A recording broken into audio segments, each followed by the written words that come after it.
They were a great group. They were original Kiwis, split ends, 6 months in a leaky boat from around about 1982. You would have danced the the wild thing to that. Absolutely. Hey, do you know today? I think today is the anniversary. I can't think how many years that Whiskey A Go Go burnt down. Oh, really? Well, you probably were going to the discos when you were 10. I certainly remember when that happened. Yeah, shocking thing. And they never really found out who did it. Yeah.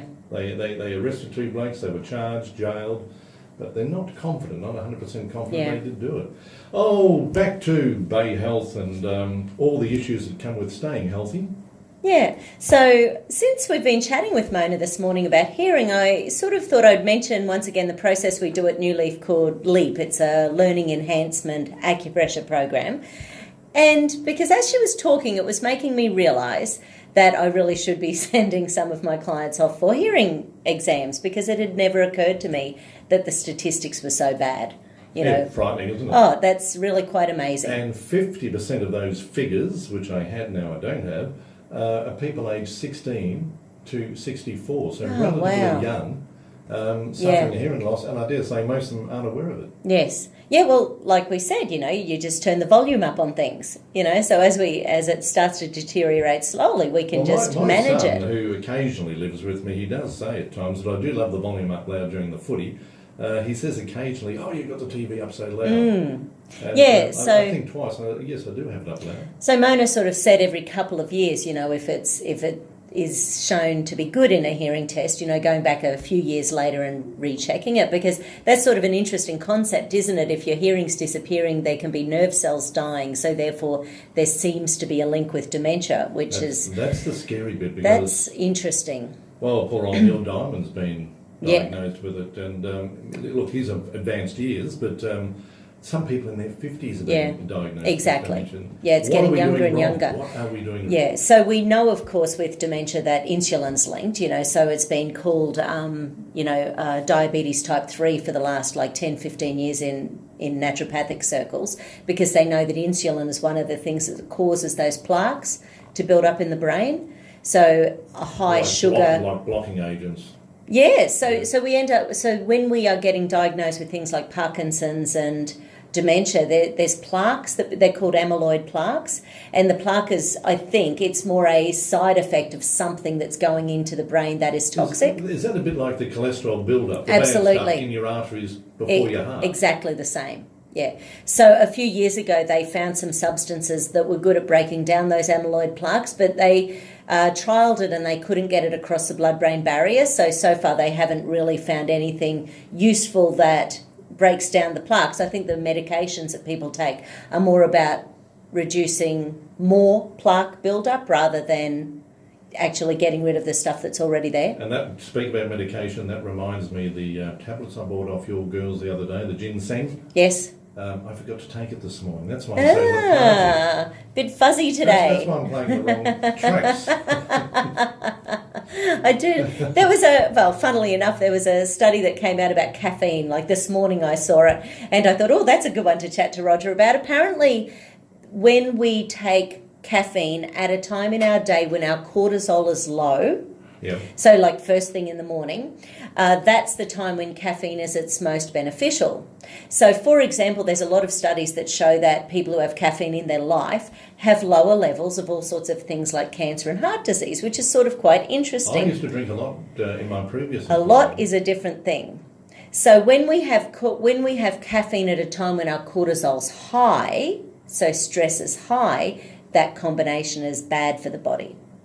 So when we do it, when we are actually feeling really quite flat and exhausted and we take it, that's not too bad. But if we're just having a stressful day and we're adding it in just because we've got 5 minutes and we want to keep ourselves pumping, that's not so good. I can remember my days at 4BH. I was on air. And John Fleming, and if you're listening, John, good morning. He was the newsreader there.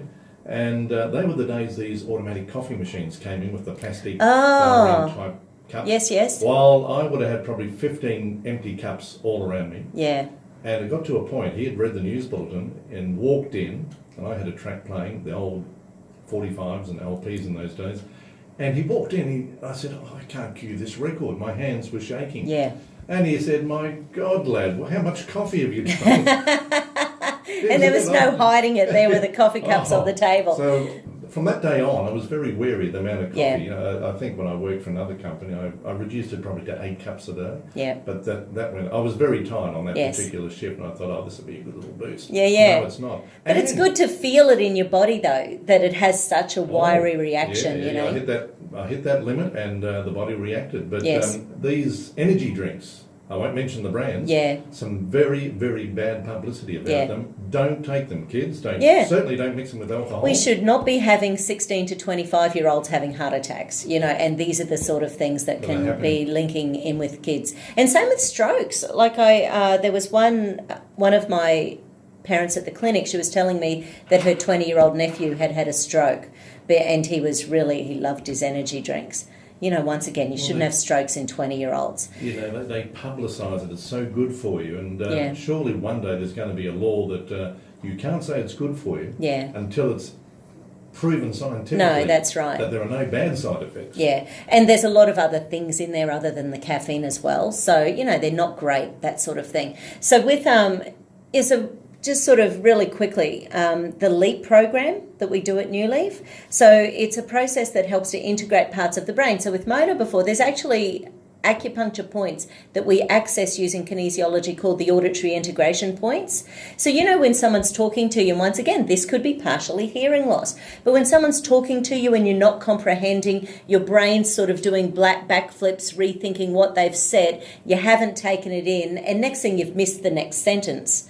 So you're right behind the conversation. Yeah. Exactly. So these integration points with kinesiology can allow the brain to start activating those centres again. They've been known for about, probably getting close to 100 years now. They used to do some delightful autopsies on brains and sort of work out where things are happening. The other thing I want to mention that this LEAP program looks at is something called multisensory neurons. So they used to believe, for example, that there was one area in the brain for the hearing and one area for the eyesight and one area for touch. Yeah. That's right. But they've actually found that they're all multisensory neurons. So once again, you sort of imagine taking hearing out of the equation and thinking dementia. If every sense we have requires the other sense to get the best out of our brain, if you take away an entire sense, You could be shutting down other you areas. could be shutting down other areas. This could go on forever and ever. It really could. And it wasn't really what we were going to talk about. No, it after we wasn't. Came back. I want to talk about the gut. Yes. Because you had some inquiries about I that. do. So we've had a request for someone to really talk. And once again, she sort of misunderstands the fact that bacteria in the gut isn't necessarily a bad thing. We've all got lots of gut bacteria. It's meant to be there. So we're going to, we'll chat about that next All week. right. So the Cool. next few weeks, I do have a couple of people coming in. One's a naturopath with some really nice expertise. Now, actually, I might ask her to chat about the gut too and the sort of things that she sees in her clinic. And the next week we're having a functional medicine practitioner from Perth who'll be ringing in. He's really quite fabulous as well. Great. Thanks, Madonna. We'll have you back next Friday. Fantastic. See you then. Bye.